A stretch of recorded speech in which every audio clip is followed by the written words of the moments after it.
Donato. Hi, Tristan. Yes. Kamusta ka naman? Dito ka, Okay lang Tristan. po. Halika. Alam mo, Kuya Kim, may naaalala ako dyan sa Alipin. Ano? Kasi dati pag nagmamall show kami ni Aljur, yan yung kanta na sa akin. Ay, si Aljur. Kinakanta ka ni Aljur. Naalala ko talaga, may paluhod-luhod pa yun pag magmamall show kami. Diyos ko. Alam mo, magduwat nga kayo ni Aljur. Ay, Maganda naku, yan. parang parehong ano ah. Pero Tristan, balik tayo sa'yo, no? Ang pamilya mo daw ay pamilya ng mga educator. Yes po. Yung Oo. lola ko po, which is, mami po kasing tawag ko. Both sides po, yung mother side ko, tapos father side is puro teachers po. Yung mga tita ko is, yung iba rin po sa kanila is principal po. Ganun. Ay. Yes po. So ikaw naman, anong gusto mong maging? Siyempre, kasama na rin po dun yung influence ng family, both sides Oo, po. oo. Siyempre, parang gusto ko Doon ka na rin rin pong, pupunta. doon na rin po ako Ay, pupunta. maganda yan. Ano kaya masasabi ng ating inampalan? Alam mo, ang cute-cute mo, no? Kamukha ni Buboy eh, di ba? Parang hindi naman. Kumukha ba? Konti lang. Alam mo, good song choice. Bagay na bagay siya sa boses mo. Pero may mga parts lang na, pero minimal lang naman, na hindi mo nasasapul. So careful lang doon, Tristan, no? Pati doon sa pilit mang abutin ng mga talabasa sa akin, huwag kang mawawala. Medyo, ewan ko kung nagkamali sa lyrics or hindi ka lang sure. If ever na magkapasok ka, yun lang. Linisin mo lang yun. Kung pwede mo palagyan ng more facial expression and emotion, mas maganda. But gustong-gusto ko yung timbre ng boses mo, kaya congrats. Thank you po.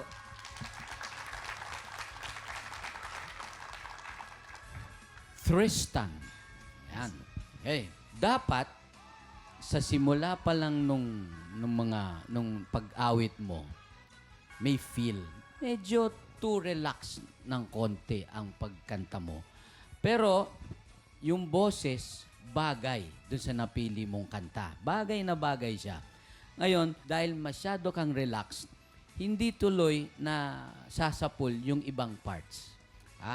Kasi sa chorus, too concentrated ka sa chorus.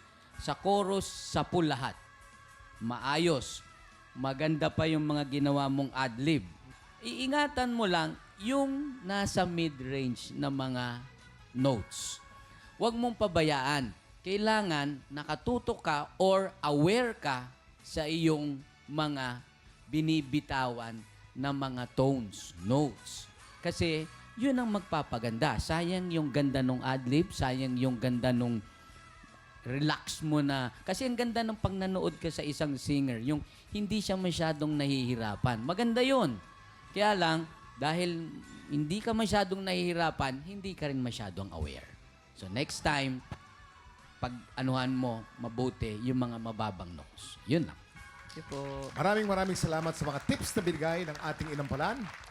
Ang susunod nating kalahok, Ashley Lianeta.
Big Tropa, pinanood mo hanggang sa dulo itong video na ito? Abay, very good ka! For more happy time, watch more TikTok Lock videos on our official social media pages and subscribe to GMA Network official YouTube channel.